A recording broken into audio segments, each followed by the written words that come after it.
Okay, so for Tuesday next, there won't be any. There will not be a Quizlet. There's no required readings. But if you want to get started on the Rembrandt print section and review the Rembrandt paintings thing after we see some Rembrandts, that'll make more sense. Okay, cool.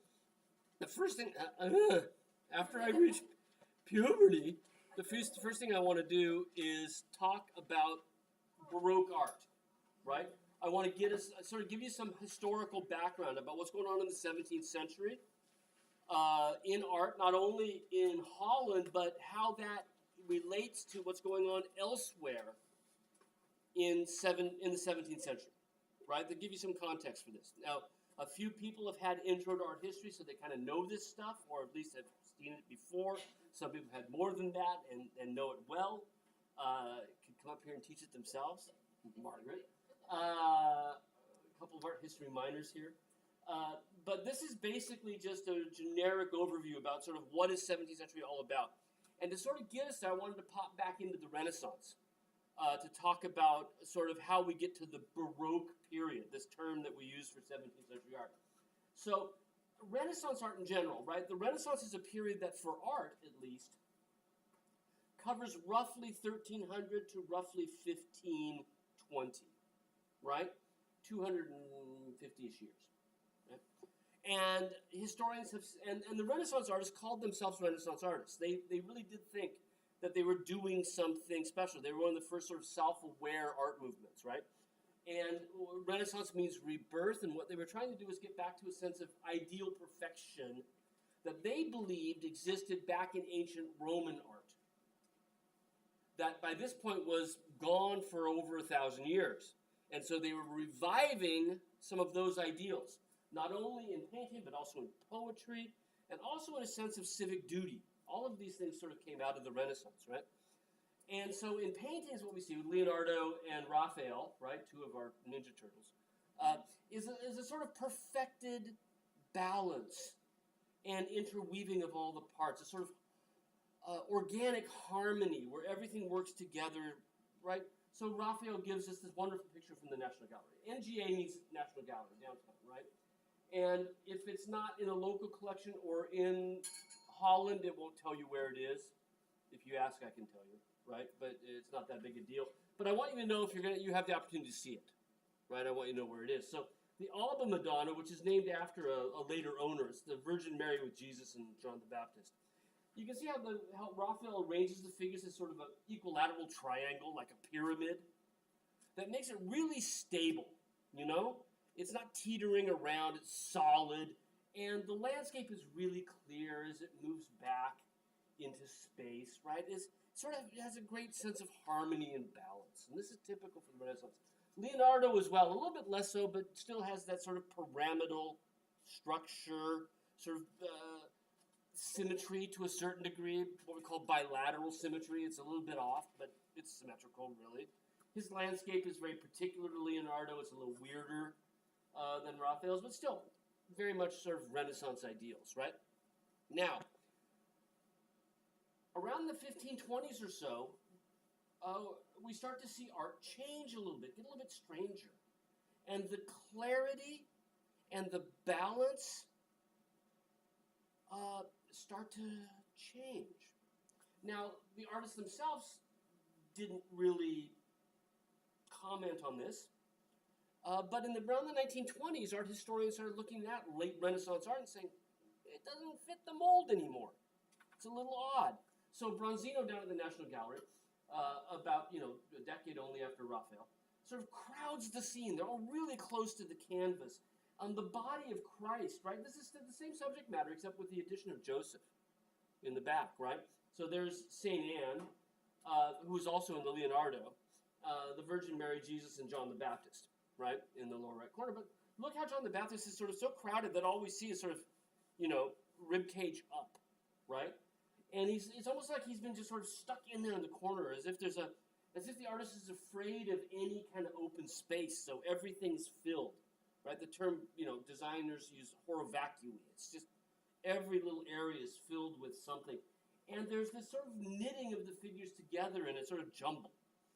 And in addition to that, some of the colors, like the pink of the Virgin's robe, or that kind of acid green of her hood have a sort of artificiality to them, like sort of very decorative colors, right? And that, the body of Jesus sort of laying awkwardly off to the side, that arm of the Baptist coming up like that, all of it has a sense of being poised almost, as if it's artificial, it's artisanal, right? It's about, in a way, the painting sort of shows off the artist's artistic ability. Does that make sense? And when this was sort of teased out of these works in the 1920s, art historians gave it the term mannerism because it's mannered. If we think about mannered as being sort of, fancy, fuddy-duddies, right? Behavior that isn't natural but is in fact very, very, very well practiced, right? The way thespians talk, right? Something like that. I'm not making fun. I mean, I have nothing against actors, but there's that idea, right? And we see it sort of everywhere. From around 1520 onward, Parmigianino, look at that Jesus, right? Well, and look at two things. Look at the length of her neck, right? Giraffe, which is why the nickname, he didn't call it that. That's what we call it, right? He just was Madonna and child with these angels. But if you look at Jesus, it's almost like, well, one, is she seated? Is she standing? Right? It's kind of in between. And it's almost as if he's going to just fall on off of there. And he's holding on for dear life. But the proportions of his body are just so like tiny at the head, big in the waist, and tiny at the feet again. And so is she, right? Like this big sort of oval shape, right? And the space is awkward, right? She's on this base down here, but where's he relative to that, right? This tiny little figure in the background. Right? It doesn't have that sense of sort of organized, organic, consistent space, right? And then this group of angels that's here, this one here that's holding that leg, that rocket dancer's leg down there, right? That seems almost as if it's plugged in just to be elegant, just to be beautiful. And this is all sort of hallmarks of the Mannerist style. And added into that is a sort of hyper learnedness to some of the works. They become sort of strongly symbolic in ways that need explanation, that actually almost intentionally confound you, right? So this was painted for the King of France as a gift. And you can see how some of the bodies don't really fit. Just articulate that head, those shoulders, and those hips. Try to figure out where's the bones in that body, right? How many extra, what is this part up here? Because I have lumbar problems. What's the part up here? Up at the top, right? How many extra vertebrae he's got to have in his neck and shoulders to make that all work? And then, who is this figure here holding a honeycomb with a snake's body on a human head? And these things would need explanation, right? They're not obvious from the get-go, like a Raphael is, right? It doesn't have that same sense of clarity. Father time up above, pulling back the curtain to see Cupid fondling his mother. Ew, right? And then other things, and then the colors, right? This pink and the green, this orange and the mask. Again, all very sort of decorative and artificial. This is all sort of a hallmark of Mannerism. And that became the normal style, if you will, the dominant trend in art, not only in Italy, but spreading throughout all of Europe from the 1520s onward. Okay? So we've seen a move away from the Renaissance, a breakdown of sort of that perfection into something a little bit more strange, right? Unexpected, less organic, and a little bit more confusing. Okay? Some people suggest that this has everything to do with the breakdown of the social structure at the time. That during the Renaissance, during most of the Renaissance, you had the sort of central power of the church. And you also had, along with that, the sort of aristocratic power of kings throughout different areas of Europe. But with the Protestant Reformation, 1517, we begin to see that centrality break down. Martin Luther has gone and he has questioned the authority of the church.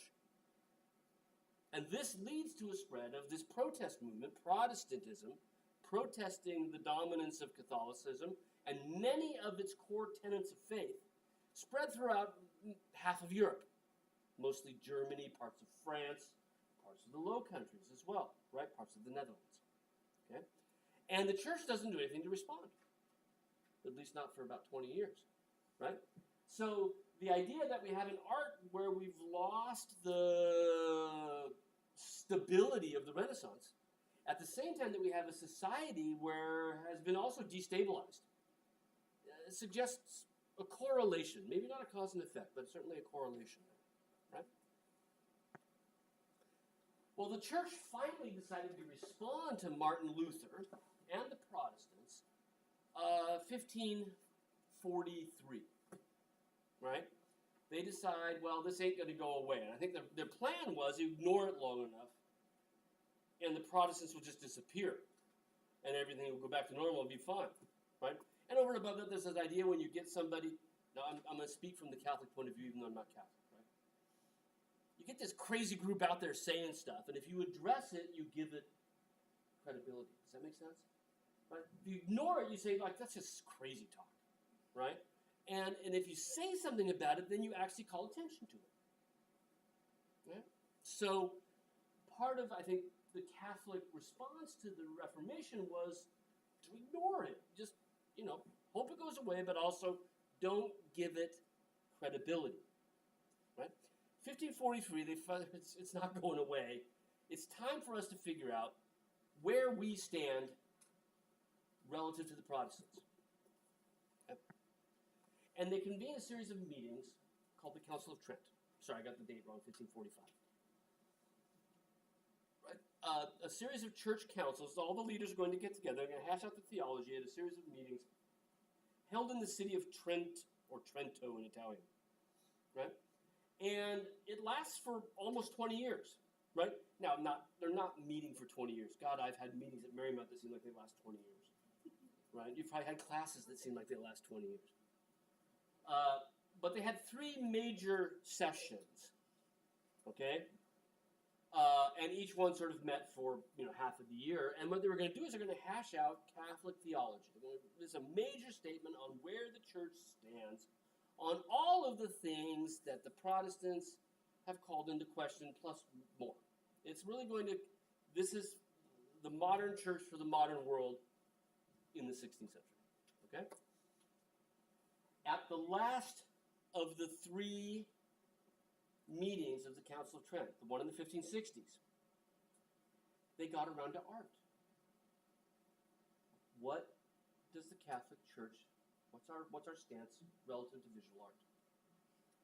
And the reason they did this is because one of the offshoots of Protestantism, right, in many of the Germanic countries was to go back and look at the Old Testament and look at the 10 Commandments and look at number 2. Thou shalt make no graven images. In other words, this is no carved images, right? Engraved, carved, right? And strict Christians would take that to mean any kind of art making, right? Don't make images, okay? Realizing that at the time of Moses, of course, carving was kind of what you did, right? You didn't paint. So make no images, and it says nothing on the land, nothing in the sea, nothing above the land. So it's you don't make things, and I think part of it is that God does that, and if you try to do it, then you're challenging Him, right? You're trying to rival Him in a way. So I think that's kind of the motivation, okay? And so Protestants, fired up by Luther, although Luther told them not to do this, went out and started destroying works of art in churches throughout Europe, what we call iconoclasm, right? And tearing works of art off walls, whitewashing murals in churches, right? With the idea that that had been heresy, and they need to get rid of it because the use of it would also be heresy, okay? So the church has got to address this issue because the Catholic Church is filled with images, right? The crucifix in all your rooms, it's got the body of Jesus physically on it, right? If you go to a Protestant church, it's just the cross, right? So they're going to say, how do we feel about images? What's our official stance? And what they did was they went back to this theologian from the Middle Ages, early Middle Ages, Pope Gregory I, 698-ish. Off the top of my head, right? I think it's 698. Also had found out that some Christians were actually destroying images back in the late 7th century. And he writes a letter to the bishop where this is happening and says, don't do that. And Gregory, his reasoning, right, for not doing it is that images are terrific aids for teaching. That most people can't read. Right? So for them, images are the Bible of the illiterate. So you got to hang on to them because they can reach people you can't. And for Gregory, this was especially important because it was an era when the liturgy, the Mass, was performed in Latin, which people couldn't understand either. So here you've got this thing that can get to people, right, in a way that words cannot, written or oral, for that matter. Right? So the Catholic Church decides that, like Pope Gregory, we think images are great. That's one of the proclamations of the Council of Trent in the 1560s. Images are good because they teach. And they can reach an audience that cannot be reached by texts. Okay? And let me just finish this idea. Oh, sure. And they decide that if it's going to do that, we need to have some guidelines. Right? And they come up with 3 guidelines for how art should look. Right? And I'll get to those in a second. Dina had her hand. All right, so as you were saying, the pictures are actually a way to teach the others if they are not literate. That's correct. For people who cannot read written words, images can be read. And that's kind of funny for us, right? Because we're used to being we're predominantly literate society, right? It's actually also very helpful. Yeah, it still is. But as a predominantly literate society now, 21st century America, right? Yeah. We have an illiteracy rate of 10% or fewer, right?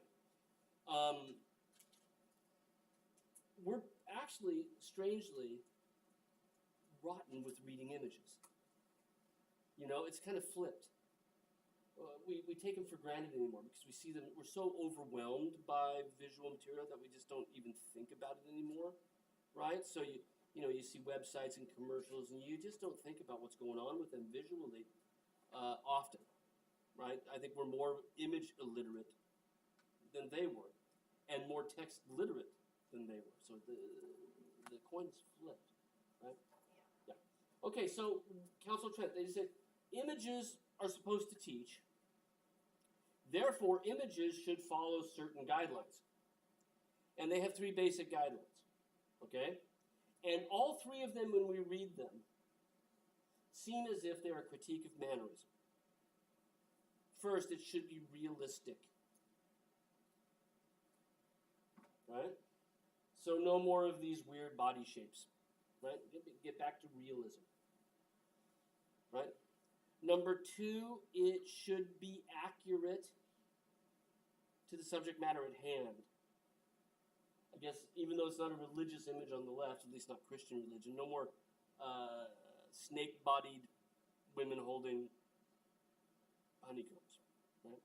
Accurate as well. Now, their sense of accuracy was a little bit clouded. They didn't think it should be. You know how when you see a historical movie that says, "Oh, they never drove cars like that in the 50s," or nobody would have done that in the 13th century, right? They weren't that picky.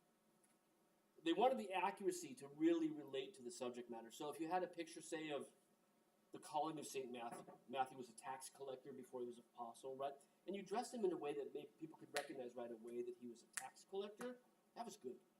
Even if the clothes were anachronistic. Even if the clothes were not of the period, right? So you didn't have to dress everybody in a tunic. Yeah. So in a way they stopped making use of symbolism. Well, they not entirely, no. They still used symbolism, but the idea was with realistic and accurate. And what's fascinating about that, although this existed prior to the Council of Trent as well, you start to see this realism accuracy have these layers of meaning still, right? And that brings up a very important point that's going to plague us through the course of this class, which is that we're going to see a lot of things that look realistic and accurate, even if they're not in religious imagery. that actually come loaded with meaning. And it might seem, well, that kind of flies in the face of all of this. But in fact, it was very obvious to people in the 17th century. And part of what we're doing is uncovering what it would have meant for them and how, if I show you things, right, and I were to show them, I mean, if you had an image that meant something to you, I might look at it as somebody who's 30 years your senior and think, maybe 40 years, I don't know how old you are. I have no idea what the heck that is, right? And vice versa, right? And so what we're going to try and do with this class is uncover sort of what was commonly known about these things, right? So symbolism doesn't go entirely away. What goes away are things that sort of pull you away from the realism of the scene, right? That make you realize that you're looking at something artificial rather than thinking of looking at the scene itself, right? So first two things, realism, accuracy, right? The third thing was that it should try to engage your spirit. It should try to make you engaged with the piece. It should arouse within you a sense of piety, right? It should arouse your religious sentiments. And this is kind of fascinating because, in a way, it fits with other things that are going on in the Catholic Church in the 16th century, which is St. Ignatius Loyola, ever heard of him? Head of the Jesuits, right? Came up with this 7-week plan for laymen, like us, about how to engage with our Bible texts better. And what he said was, as you're reading, he called it the spiritual exercise. As you're reading, you should try to imagine with all of your senses what's going on in the narrative, right? So if you're reading about Jesus walking with the cross on the way to Calvary, you should try to feel the weight of the cross on your back, right? You should try to feel the pain of the crown of thorns in your head. You should hear the crowd taunting you with those dogs barking, right? You should taste the sweat as it drips off your forehead and into your mouth, and sort of maybe taste the dust. All 5 of your senses should come into play, and that would help you then to engage more fully with the text. It's dramatic, right? Really dramatic. And in fact, it inspired a lot of people to have sort of visions, right? The late 16th century is the time of visionary activity in the church. Okay? So here's our 3 rules: realistic, accurate, and engaging. Right? And they had some ideas about how to be engaging, how to engage your piety, and they talked about the fact that making it hyper-dramatic would help. Right?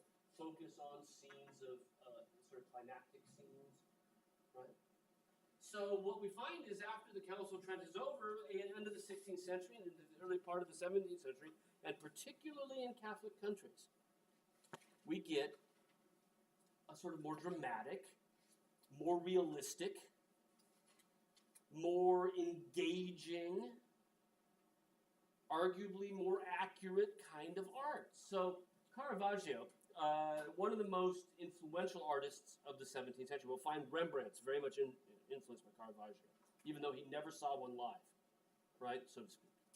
Never saw Caravaggio in the flesh. But picked up the influence because everybody else did, and he saw people who saw people who saw people. Here we got a Madonna and Child, kind of a similar layout, right, against the sort of background. We've got now people praying to her as opposed to the angels. And everything is sort of in the right proportions to each other, right? No weird tiny guy in the background. No people crowded into corners where all we see is a sexy leg, right? We get 2 pilgrims who are praying and having this vision of the Virgin, and she's looking down at them with Jesus. And it's lit starkly from the left, almost like it's a theater scene, right? Certainly seems almost cinematic in a way, doesn't it, right? I mean, bad choice of words because cinema didn't exist, right? But it has a strongly dramatic light, and he brings it really close to us so that we're right there as well. And these peasants, these paupers, these poor people who have made their pilgrimage to see the Virgin Mary are kneeling in front of her. We get those dirty feet sticking right at us, right? Again, realism, right? Strongly realistic. And we are meant to sort of share their ecstasy, share their vision, right? Share their experience. And Caravaggio loves sort of simplifying it by this lighting scheme. right? So you get rid of extraneous details that don't matter. And all we get is this human interaction between the different pieces. It's very, very dramatic, right? This is what we call Baroque art. Is this art that is in response to the Council of Trent, right? Now, keep in mind that the Council of Trent is making these rules for religious art, right? That's all they care about. They don't give a wig about, frescoes of Roman gods or landscape painting or anything like that, right? They're worried about religious art because they see that it's the one that they have, that's their corner of the world, right? So again, just to give you this idea of sort of the impact of the Council of Trent, right? Their National Gallery, there's a nice Mannerist piece by Tintoretto. These are both the same subject matter, right? So this is where Saul of Tarsus, this is a Roman soldier, is struck blind and falls off his horse and is led off to the city of Damascus where he's miraculously cured and becomes St. Paul, right? And writes half of the New Testament, okay? So this is the moment of his conversion, if you will, one step in the major step in the conversion, the miraculous one. And for Tintoretto, it becomes this just cacophony of stuff, right? Paul's front and center, so he's easy enough to pick out, right? And even reserves a little space around him, right?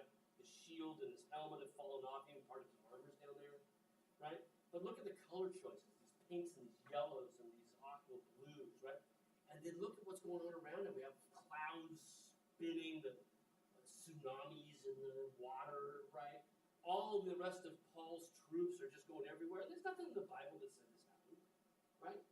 There's nothing about noise. There's nothing about horses running off. And we see the guy in yellow sort of bolting off to the left, another horse falling down directly behind him on that bridge. I don't know what the heck he's doing. He's pushing those horses up over that arched bridge. More horses have fallen into the water in the lower right corner, right? It's just really busy, right? And there's Jesus up above, right? Almost lost in the clouds. But there's the color scheme, right? Yellow, pink, and blue that's picked up everywhere else. Yeah. But it's just, right? It's all over the place.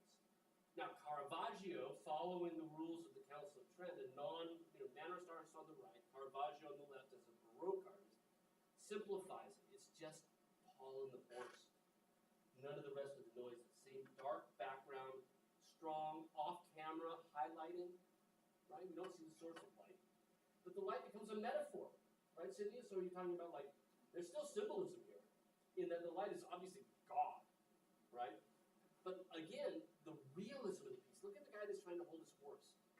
Look at the difference between the skin on Paul's body and the skin on the groom's body, right? The horseman's body. He's been out in the sun, and his forehead is just, it's hyper tan. He looks like a farmer, right? And then right down behind the red of St. Paul's robe, you can see his feet. Again, dirty feet. Caravaggio loves dirty feet, right? As a realistic point. And it's right in front of you, right? And as he falls off the horse, he almost like he falls into your lap, right? He falls into our space. Yeah? That's that drama that's meant to engage you, right? In the same way, we know that cinema studies will tell you, right? If you just watch movies and you're going to have an intimate scene, you're going to come in close, right? And if you're not, if you're trying to figure out something else, you back away, right? So if I gave this entire lecture, standing right here, right, then it's a little bit more engaging than it is when I'm back over there, right? Yeah. It just, proximity engages us. And Caravaggio totally gets that.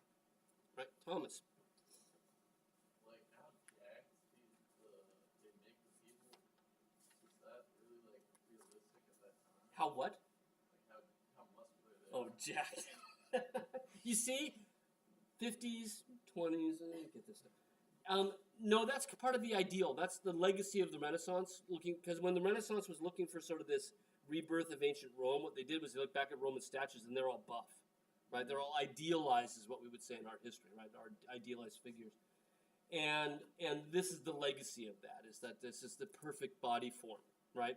And even though they're asking for something more realistic, they're not going to show a lot of fat guys. Now, what's interesting, Thomas, is the way you bring that up, because what we'll see when we look at Holland is much more realistic body types, much more unidealized body types, I should say, right? Is a hallmark of Dutch art.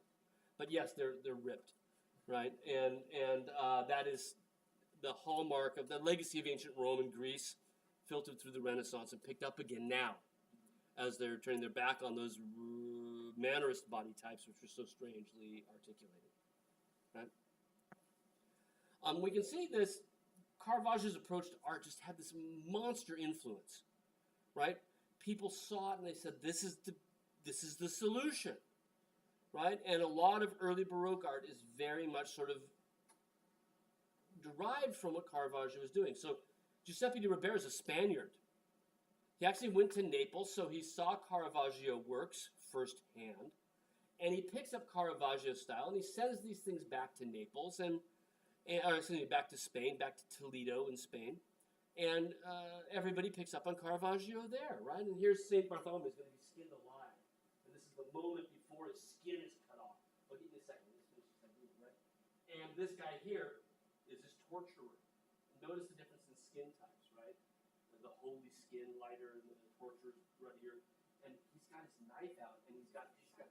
He's got the steel. He's sharpening his knife on the steel, so it's kind of right? It's kind of icky in a way because it's this kind of tense moment before blood, right? It's like watching Tarantino. That Reservoir Dogs, right? When he's dancing around, he's stuck in the middle with you, and he's going to cut off his ear, and you know he's going to cut off his ear, and that's this, right? But Mitch. So what kind of power did the church have over at the time? Like, was this kind of intense like religious works? Because I know that like Caravaggio based a lot of his works over the survive the church. Were they sending these works This- everywhere? Excellent question. The church's power over art existed insofar as the art that was made to decorate churches. However, the Madonna that we saw on the left was a commissioned piece for a church. It's pretty big too, right? This one was a commissioned piece for a church, right? And that is where the church got to sort of call the shots on a certain level. But at the same time, with Caravaggio, he is also making innovations that I don't think that they asked for, but pleased them at the same time. And they do need to say yes. And there are some Caravaggio works that were actually rejected by the people that commissioned them when it was done. So at the beginning of the Da Vinci Code, there's a Caravaggio painting that falls on the guy before Tom Hanks shows up. It's the Death of the Virgin. It's in the Louvre. And Caravaggio had procured somehow the body of a prostitute who had been executed and modeled the Virgin Mary after her, and people recognized her, and it was rejected. Right? And he's trying to be realistic. Right? That the Virgin will be a dead woman, and all after that, right? So they have a lot of say insofar as the fact that they can reject things that are painted if they don't like them, right? In addition to that, the work on your right is probably not a church piece. It's not big enough, I don't think. It's more likely made for a collector. But anybody who's pious in their collecting will follow sort of the standard trends, right? That said, Caravaggio also painted kind of randy scenes of everyday life. Card players, musicians, right? He was gay. Some of them are deeply homoerotic as well. And the church has no say over that, right? So it's strong where it exists, but it's not pervasive everywhere. And significantly, obviously, stronger in Catholic countries. And this is all setting the stage, for what Dutch Baroque art isn't. Does that make sense? Right? We're talking about what Baroque art is in order to begin to talk about what about Dutch Baroque art? Because they're not Catholic. So what are we going to do with them, right? So this is sort of giving us some broader context as we begin to figure that all out, right? But we see artists beginning to pick it up everywhere, and particularly in Catholic countries. And so French artists as well, very much influenced by Caravaggio, right? One of the Catholic countries where the Counter-Reformation ideas are picked up, but not necessarily Caravaggio, is the other part of the Low Countries. Remember that, we'll talk about this historically. We're probably not going to get to it. I got 50 slides on remembering, I'm not going to kind of. The Low Countries today is the Netherlands, and just south of that, between the Netherlands and Germany and France, is Belgium. Okay? And we'll we'll give you a little bit of historical background on this, but originally they were one territory, right? Together, 17 provinces of the southern and northern Low Countries, okay?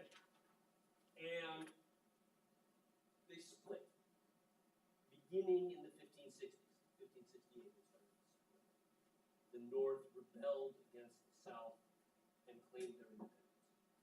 And that split was on religious lines. The North was Protestant. That became the Netherlands. The South was Catholic. And that became Belgium after a great fall of fashion. Not in the 19th century, that lasted for 4 years. Okay? So Rubens is working in Flanders, the southern part of the Low Countries. So we're very, very close to home here. And he'd been to Italy, and he too, God, is anybody as dramatic as Rubens? It's extraordinary drama. It's not necessarily Caravaggio. We don't have that. It's spotlit, sure, but it's not that curtain of brownish darkness behind it, right? It opens up to landscape. And here Christ is about to be crucified. He's looking to God for help. I always call this the touchdown Jesus. Because he's like, at the same time he's about to be dead, the whole point is he's going to triumph over death, right? He's Rocky at the top of the steps in Rocky 1, right? And the weight, Thomas, jacked, right? Steroid boys, right? Extraordinary. Look at the bald guy with the sort of almost like pointed ears, right? Satan lifting him up. It's just so extraordinarily dramatic, right? And the diagonal adds to the drama, just like the diagonal light in Caravaggio adds to the drama. And the closest figures are really close to us. And Rubens wants us to not just see it, but to hear it. Right? That barking dog, that spaniel in the corner, right? Maybe even feel it. Look at the palpability of the blood coming off his hands, right? Or the sweat. And at the same time, he's a pretty sexy Jesus. I hope I don't get struck dead by the church for saying something like that. But he's also, there's something palpable about it. And then playing that flesh off the other ones. Again, light is good and dark is bad, right? So, and Rubens was deeply, deeply religious. Was actually read Ignatius Loyola, right? He read the spiritual exercises. And that's him in the soldier's outfit. That's a self-portrait of Rubens. And he is, it depicts himself as the soldier who converts from the experience with must have been done. Right? He sees and he understands. And that's how he gives himself. But this is Baroque, right? It's high drama, right? And it's realism, and it's a sort of accuracy to the scene that is really came into being in reaction to mannerism. Okay, so that's going on sort of with some frequency everywhere in Europe. And adding to that, I just brought this in because I could. That's how big it is, right? This was the first group I ever took abroad 8 years ago, so I had more hair, didn't I? And it wasn't as my beard wasn't as gray. I don't like seeing that. But what does Rembrandt do when he gets to the same scene? Still at an angle. He probably knew the Rubens through reproductions, through prints that were made after the Rubens. He even puts himself in the same place. There's a self-portrait right by the nails of Rembrandt. Is it as dramatic? You think? I'm seeing yes and no. I don't. I think we've got Caravaggio lighting. We've got the angle of the cross. We've got that one guy that's pulling it up, right, head down, trying to pull it up. But it doesn't have that sort of concerted energy and effort that just seems to explode in the Rubens. And it's kind of anchored by that one guy that's just sort of standing there, right in the background, the one who's directing. Who directed the crucifixion? Is it Herod? Is that right? Yeah, it would be Herod, right? Or maybe it's one of his henchmen. But the fact that he's just like this and sort of standing there frozen kind of slows things down a bit, right? Livia. I was gonna say it reminds me of early Baroque, but not. They did the golden halos around. Uh-huh. That kind of looks like a black halo, so that's a little different. And then I don't know, it doesn't look like it's set in a real place. It doesn't. Well, neither of them really do, for that matter. I mean, in the long run, it's all been artificially created. The black halo is the crown of thorns, Oh, that. It's in an archway. This was commissioned by the Stadhouwer, we'll talk about that, the leader of the Low Countries, commissioned from Rembrandt a series of 5 paintings of the Passion of Christ. And so it's one of his most important commissions, and it's probably one of his most dramatic. So, Dina, you're not far off, I don't think, in that this is more dramatic than Rembrandt tends to be, Yeah. right? Although he pulls out the drama from time to time, and part of it is that it's going for a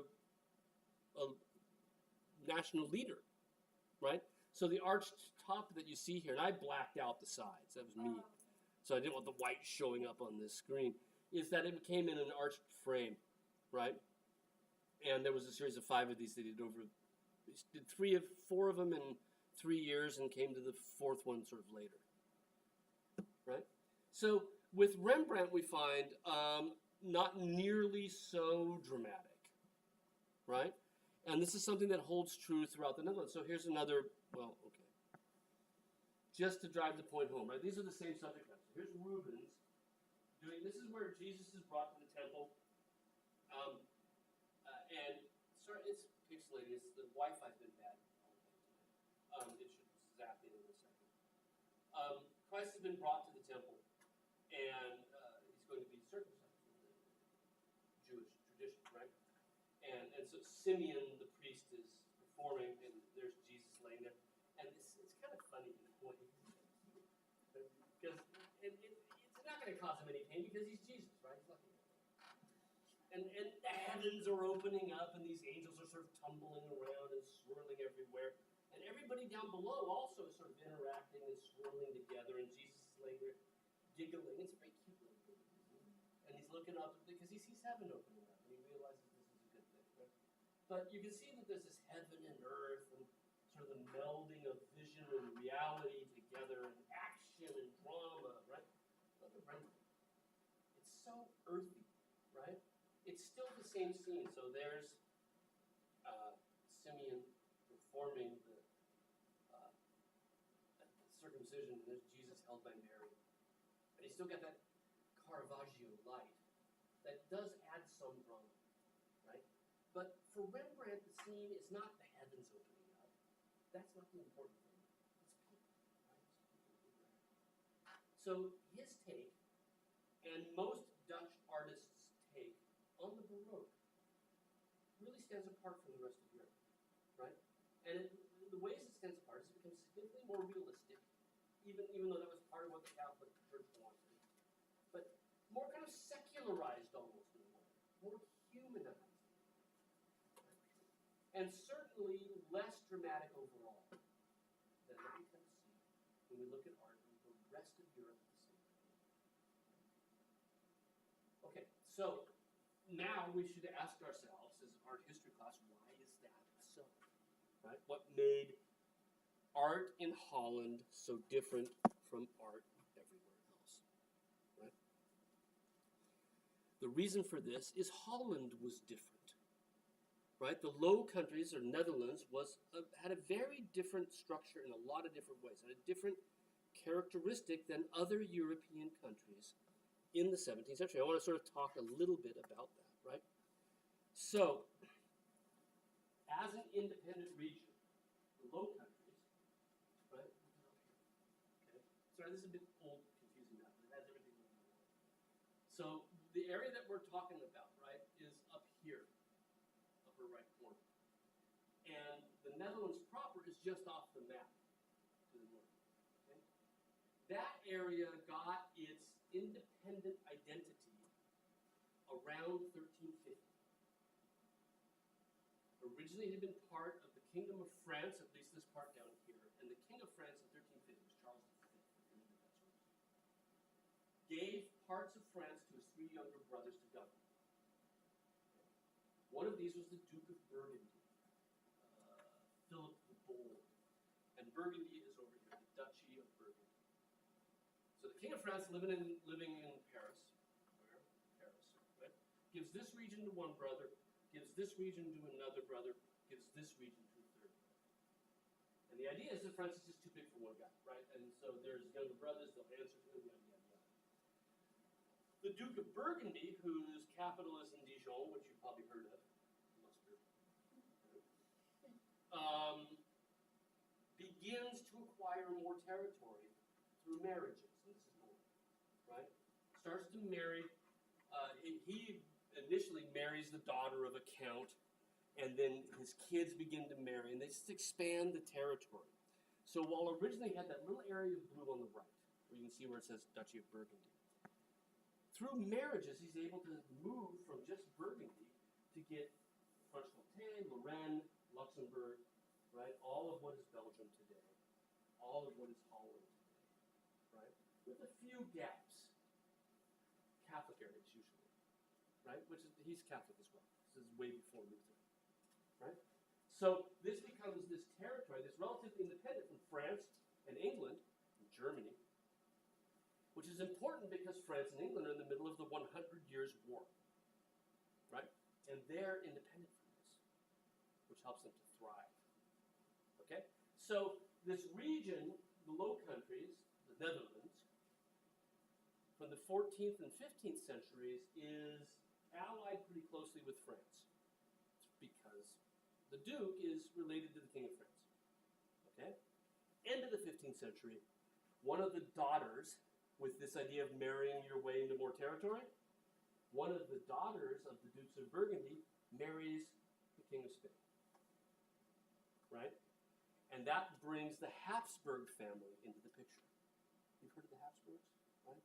They were a dynasty in Spain and eventually in Eastern Europe as well, Austria and so forth, all the way to World War I. Right? That was the end of the Austro-Hungarian Empire, which was the last of the Habsburgs, right? And that meant that by the end of the 15th century and into the 16th century, the Low Countries, and again on your map, right, we're here, which had been Burgundy Low Countries, that's what we were just looking at, became a territory of Spain. Okay? Beginning 1480s and through the 16th century. Okay? This is all well and good for a while, but increasingly the people who live here don't like the idea that their regions live in somewhere else. Sound familiar? It's a little bit like America, right, in the 18th century. And in fact, you know, there's a huge taste for Dutch art here in America specifically because of this. We really did see a parallel with what was happening there in the 17th century, what was happening here in the 18th and 19th century, right? So by 1560, the Low Countries are governed by Spain, whereas they had begun as a territory of France, right? And it's all through marriage, right? And the marriage was set up initially just the idea of you're going to expand your territory. Okay? We don't do that anymore, right? Prince, what's his name, didn't marry Meghan Markle for territory, right? But back in the day, that was the norm, right? That's why you had kids. Okay? 1566, the dissatisfaction with Spanish rule in the Low Countries boils over. And they use religious motivations to sort of let out their anxieties. And there's a series of riots in Antwerp, which is the biggest city in the United Low Countries, the United Netherlands, where people are going around destroying images again. Right? We talked about that before, iconoclasm. So there's a series of iconoclastic riots. Here's a print documenting them, a hand-colored print documenting these iconoclastic riots. Going into churches, burning paintings, destroying furniture, whitewashing murals, right? Just destruction of imagery in 1566. The King of Spain, who's Catholic, and by the way, these are all Protestants doing it, okay? This is after the Reformation, and they're doing it based on the Second Commandment, right? The King of Spain, who's Catholic, is Philip II Habsburg, does not like this, and he sends in troops, and they kill all of the aristocrats who are leading these riots, arrest upwards of 12,000 people, right? Many of them are put to death as well. The Dutch to this day, and I should say 67, not 77. Sorry about the typo. To this day, the Dutch refer to this as the Spanish Fury, right? And this provoked a response on the part of the Protestants to say, fine, we are done with you, Spain. We are now independent. And the northern countries, where Spain had less sort of strength, marshals around a few single figures to fight for independence against the Spanish throne. And this is a bold move because in the 1560s, the Spanish throne is the most powerful, richest kingdom in Europe. Hands down, you've heard of the Spanish Armada. You've heard about the Spanish Inquisition. This is them. That's who they're going to take on, right? They're not like kicking the kids, right? They're taking on the most powerful nation in the world, or at least in Western Europe at this point. So what we get is the beginning of a war in 1568, the 80 Years' War. And again, we're moving back to a map, and again, I know these are a bit confusing. But the area that becomes the Netherlands, the Protestant region, is this colored area to the north, right? Gelderland, Utrecht, Holland, Overijssel, right? Amsterdam, where we're headed, is here, right? By the way, since then, they've claimed a lot of this area back from the ocean using dikes and wheels, right? So it's not an ocean anymore, right? We're going to Amsterdam. There's Leiden, where Rembrandt was born, right? Haarlem, we're going to head there as well. Where is Den Haag? Maybe it's in Holland. Kind of near Rotterdam. Yeah, Rotterdam's way down here. Den Haag's not quite that far. It's near Delft. There it is on the coast. Right. So this becomes Protestant during the 80s war. Catholics stay here. And slowly but surely they are able to sort of push the border and fix it, right? And even though the war lasts 80 years, it's not finished until 1648. That doesn't mean that there's constant fighting. And what's interesting is that for us, we don't see that many images of the battle because the battle was being fought in the countryside and on the sea. And in the cities where the art is made, things were relatively peaceful. Right? But there's a battle being fought on religious lines beginning in 1568 and ending in 1648, the 80 Years' War. Okay? So one of the things that this sets up for us is that, in fact, Holland is different from a lot of the rest of Europe. Holland is Protestant, right? Now, they're very tolerant as Protestants. They don't have any problems with Jews.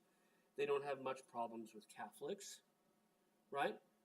But there is sort of an official religion, right? And there is one of the provinces in the Netherlands that is Catholic still. The Archbishopric of Utrecht remains Catholic.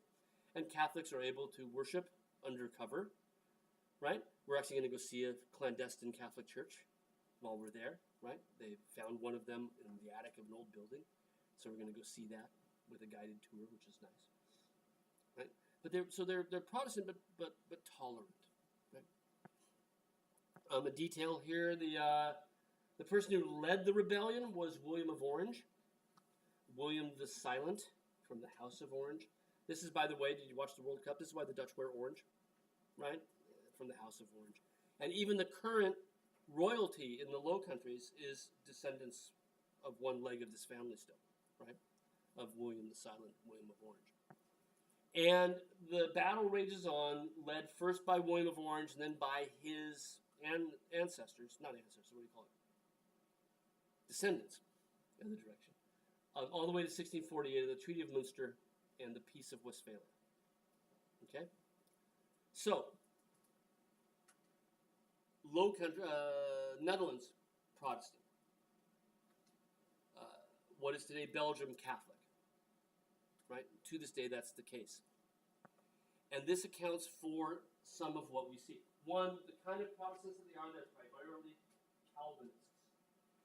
John Calvin was a Reformation-era theologian who believed very strongly in predestination, right? But very sort of antithetical to Catholicism. Part of being a Calvinist was also to practice personal restraint.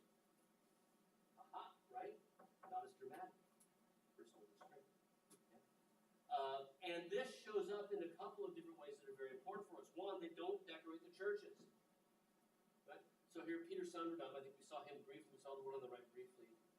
First day of class, right?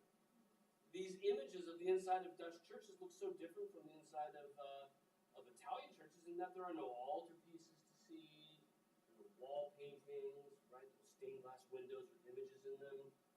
The only kind of paintings we end up seeing are sometimes old paintings on the inside of the ornament. That's about it. Right? So the restraint that comes from the dominant religion of the area seems to have some impact on the art from that period, right? Which is more restrained than the hyper-dramatic, muscular Baroque that we see in the world. Right? So Calvinism has a huge role to play in that. That idea of personal restraint also goes to the clothing that they wear, right? This is why our Dutch people are always wearing black, right? Simple, unexuberant clothing, right?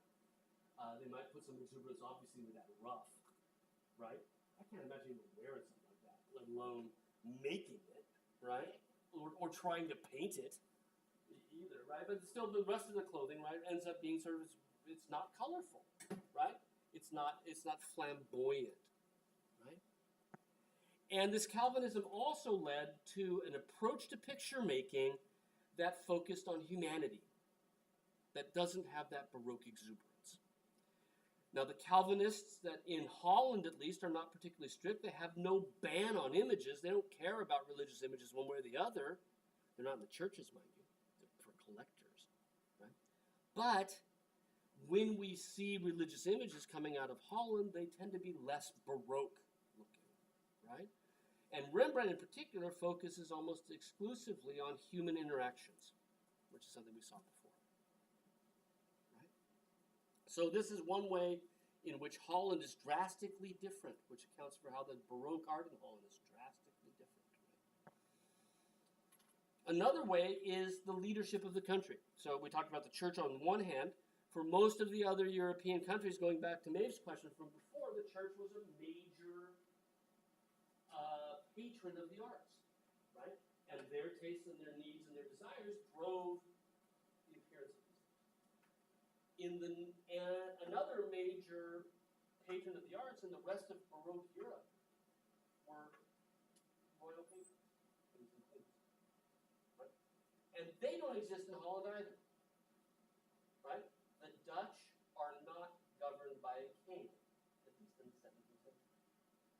In fact, the royal family that exists today didn't come into being until the 1820s or so, after Napoleon, after they broke up Europe when Napoleon tried to take all over. Right? They were, however, governed back up. There were 7 provinces. So the original 17 split up. 7 north are Protestant, the others are down south, and they kind of become unified as the Spanish Netherlands. But the part that we're dealing with in the north is 7 independent, a good analogy are states, right, like ours. And each has a capital city, right? So Holland is one of the 7. And Amsterdam is its primary city. Right? And each of them had a leader that was elected. Right? Not full democracy, but still there's a sense of representative government. Right? Each of the 7 provinces had a leader. And these leaders would get together and they would meet on a regular basis with other sort of high-placed officials in The Hague, where we're headed, right? Which was the major capital called the States General. Right? Would meet together to hash out sort of countrywide issues, right? But each one of them was in charge of that area like a governor would be, right? And at the same time, we had the heirs of William of Orange. Here are 2 of them, right? 2 of William, this is his grandson, I think, right? And they also are called princes, but they don't really have any power, right? They're mostly military leaders helping them work their way through the 80 Years' War, and they're apparently really terrific military leaders. It's not my kind of history, but that's what they do, right? So we've got a very different governing structure in the Low Countries, which also adds to its difference. So a different church, different governing structure. And the last thing I want to mention is a different picture-buying populace, right? If the church ain't buying pictures and the royalty ain't buying pictures, who is?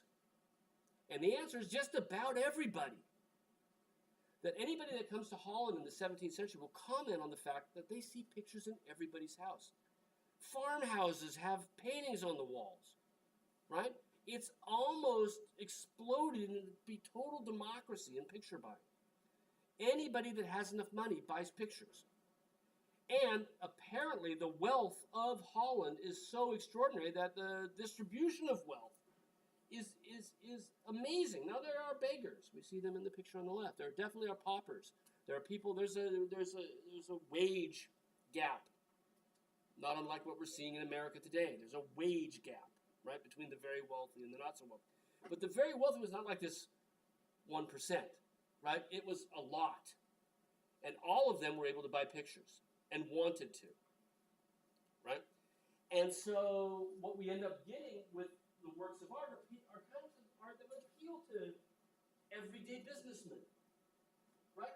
A successful businessman wants a picture. What does he want from art, right? So we talked about what the Catholic Church wanted, but now we're talking about what do the art buyers in Holland want from art. And what we find is this sort of down-to-earth kind of style, which for me makes some sense, right? So we see scenes of everyday life, right? Scenes of domestic virtue. We, even with portraits, see them as someone who's going to give alms to the poor, right? A very sort of down-to-earth, everyday quality to art that comes from this different picture-buying populace. Okay? So we didn't even get to Rembrandt today, but what we're talking about now is what is Dutch Baroque all about in a way, right? What gets us to the kind of art we're looking at? And on one level, right, Baroque is one thing, and some of that will filter in. Some of that drama will filter in, even though they're not Catholic. But at the same time, we're talking about how within that broader scheme of sort of a more realistic and dramatic art, Dutch art carves out its own little corner. That it's much more down to earth, much more everyday, even in its religious imagery. Right? And that's probably due to the fact of the patronage difference and the differences in society. And the idea, of course, that they're a brand new country. Right? And the things that we see are things that are like, this is us. Right? And at a time when they're actually us for the very first time. Right?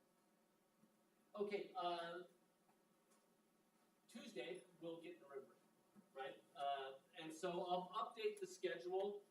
And when I do things like that, right, the ones on Canvas, when I do things like that, I'll just email you and say, hey, I updated the schedule on Canvas.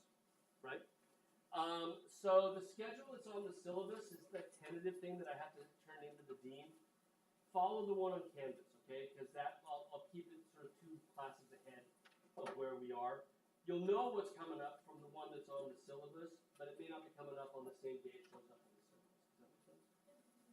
Although the due dates won't change, right? Just the subject that we cover each day. Okay, have a good weekend. Long weekend, right? And we'll see you on Tuesday.